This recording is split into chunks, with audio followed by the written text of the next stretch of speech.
मनुष्य शरीर को दुर्लभ कहा गया है क्योंकि इसमें उस चरम सीमा को छुआ जा सकता है जिसके बारे में अन्य पशु पक्षी परिंदे सोच भी नहीं सकते।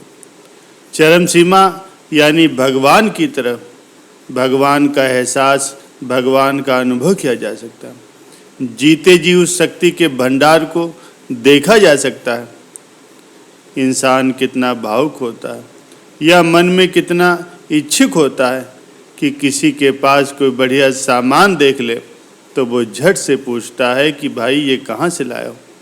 पूछने का मतलब ये नहीं है कि उसकी बड़ाई कर रहा है, बल्कि उसके अंदर ये ख्याल आता है कि मेरे पास भी ऐसा होता, ये कहाँ से लेकर के आया है, मैं भी जा कर के ले आऊँ। मन लालच में आ जाता है। ये इंसान की फितरत होती है, इसमें कोई गलत बात नहीं कि कोई भी चीज़ अगर अच्छी दिखती है तो अंदर यही ख्याल आता है कि ये कैसी होगी, उसी के बारे में सोचता है और उसकी इच्छा होती है कि वो चीज़ मेरे भी पास हो। देखने में अगर चाहे अच्छी लगे भी या न लगे वो बात दूसरी है, लेकिन अंदर तो एक ही इच्छा रहती है। तो ये अजूबे से कुछ कम नहीं। ये कैसा अजूबा होगा जिसमें एक थैली नुमा गर्भ में हम सबको बना डाला। कैसा अजूबा है, ऐसा दिमाग बना डाला, ऐसी बारीक नसें बना डाली जिसको बनाना तो दूर, इसको बड़े बड़े डॉक्टर तक हाथ भी नहीं लगाते। अगर एक नस भी दब गई तो कोई अंधा, बहरा, गूंगा कुछ भी हो सकता है। कहने का मतलब आखिर ऐसा क्या है, कौन है जिसने ये सब कुछ बनाया है, जो एक होते हुए भी कण कण, जर्रे जर्रे में मौजूद है, जो सब का दाता है, कोई भी जगह उसके बिना नहीं है।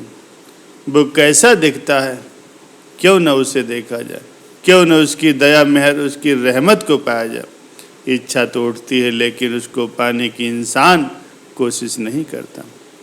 दुनियावी वस्तुएं हासिल करने के लिए वो तो तड़पता रहता है, व्याकुल और परेशान होता है, लेकिन ईश्वर के लिए कितना कोई तड़पता है ये वो ही जानता है।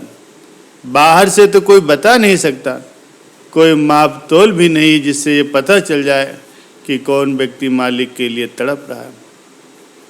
ये तो प्रभु परमात्मा ही जानता है।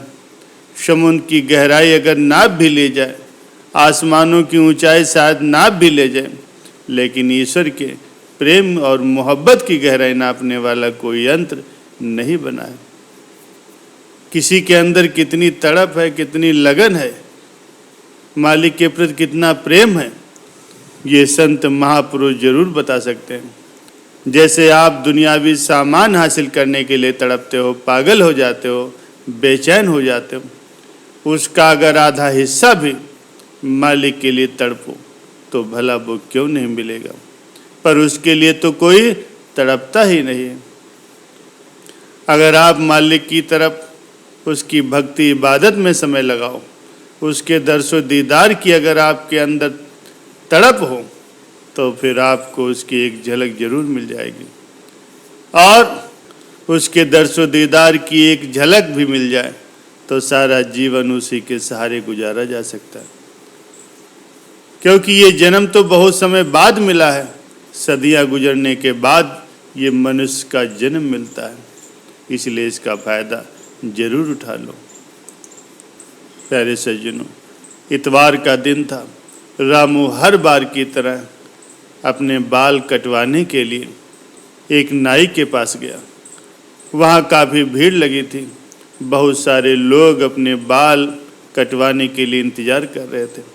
सभी अपने अपने विचार एक दूसरे के सामने रख रहे थे। तभी एक व्यक्ति ने अंधविश्वास पर चर्चा शुरू कर दी। तभी वहाँ बाल काट रहे नाई ने भगवान के विषय में बोलना शुरू कर दिया। वो बोला, भगवान जैसी कोई चीज़ नहीं होती, मैं भगवान के अस्तित्व पर विश्वास नहीं कर। रामू ने कहा, भाई तुम ऐसा क्यों कह रहे हो। नाई ने कहा, इस बात को सरलता से समझा जा सकता, आप बाहर जाकर के केवल पास वाली गली में ही जाकर के देखो तो कितने ही बीमार, लाचार, अनाथ और परेशान लोग दिखाई देंगे। आपको मेरी बात पर विश्वास हो जाएगा। यदि ईश्वर होता तो सब लोगों की ऐसी हालत नहीं होती। वो नाई बोलता ही गया और उसकी बात पर सभी लोग अपने अपने विचार रखने लगे। रामू को बीच में बोलने का मौका ही नहीं मिल रहा था और ये बहस बड़ी होती गई, इसलिए वो चुप रहा और विचार करने लगा। नाई अपना काम करता रहा। उसी बीच रामू वहाँ से बाहर चला गया और पास में जा कर के सोचने लगा। जब रामू वहाँ खड़ा होकर के लोगों को देख रहा था, तभी आगे से एक बूढ़ा व्यक्ति आता हुआ दिखाई दिया, जिसे देख करके ये प्रतीत होता था कि ये व्यक्ति काफ़ी दिनों से नहाया नहीं। उसकी दाढ़ी व बाल काफ़ी लंबे और ऐसा लग रहा था कि काफ़ी समय से उसने दाढ़ी और बाल भी नहीं कटवाए।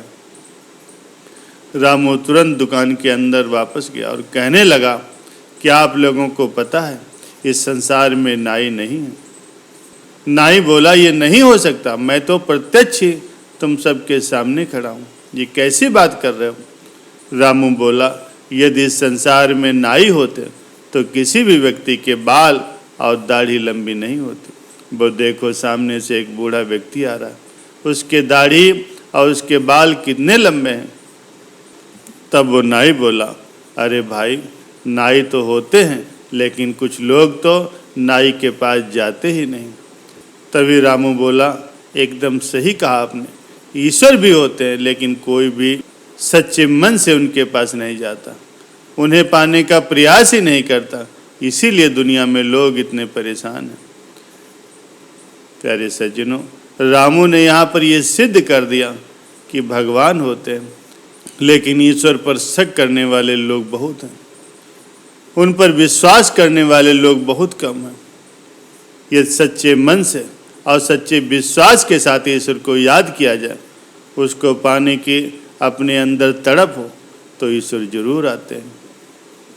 कोई व्यक्ति ईश्वर के दर्शन के लिए रोता ही नहीं है, सब अपने अपने कामों में व्यस्त रहते हैं। यदि कोई व्यक्ति 1000 रुपया कमाता है, तब वो लाखों की प्राप्ति की इच्छा रखता है। इस तरह उसकी कभी भी तृप्ति नहीं होती, वो सदा माया के पीछे मारा मारा घूमता रहता। अनेक भोगों को भोग करके भी वो तृप्त नहीं होता, बल्कि मर खप जाता है। ये सब मार धाड़ स्वप्न की तरह गुजर जाती है, लेकिन लाभ कुछ भी नहीं होता। धन, माल और सभी सामग्री शरीर के साथ ही संबंध रखती, साथ जाने वाली चीज़ें ये नहीं। कारू जैसे 40 खजानों के बादशाह, रावण जैसे सोने की लंका रखने वाले लोग भी इस दुनिया से चले गए, साथ क्या ले गए। इंसान आज अगर पागल है तो इन्हीं साजो सामान के लिए। ज़्यादातर लोग पैसे की हवस के लिए दिन रात एक किए हुए। बहुत कुछ उन्हें मिल भी जाता है, लेकिन उससे उनकी संतुष्टि नहीं होती, और पाने की चाह और इकट्ठा करने की चाह उन्हें हर वक्त तड़पाती रहती। आप रावण की तरफ निगाह मार करके देखिए, उसकी तरफ ध्यान दीजिए, जिसके पास किसी भी वस्तु की कोई कमी नहीं थी, बहुत धन दौलत थी, बहुत रुपया पैसा था, इतना पैसा कि सोचा भी नहीं जा सकता था। उसके नौकरों के पास भी सोने के मकान थे, क्योंकि सारी लंका ही सोने की थी। इतना सब कुछ होने के बाद भी वो रावण मूर्ख कहलाया, मूर्ख का खिताब उसे मिला। सब कुछ होते हुए भी साथ कुछ नहीं ले गया, उसका सारा परिवार तबाह हो गया। प्यारे सज्जनों, ऐसे घरों का क्या फायदा, ऐसी कमाई का क्या फायदा। दूसरी तरफ अगर घास फूस की झोपड़ी भी हो, छोटा सा घर हो, वहाँ मेहनत करने वाले लोग रहते हों, तो उनकी तुलना किसी राजमहल से कम नहीं हो सकती। मेहनत में बड़ी शांति है। सभी लोग सुबह उठ करके मालिक की याद में बैठें, भक्ति इबादत करें, फिर अपने काम धंधे पर जाएं। वो सुबह का समय सबसे अच्छा होता है। ऐसे समय में मेहनत करो, अपने ईश्वर का शुक्राना करो, मालिक के नाम का सिमरन करो, तो आपको खुशियाँ और शांति की प्राप्ति होगी।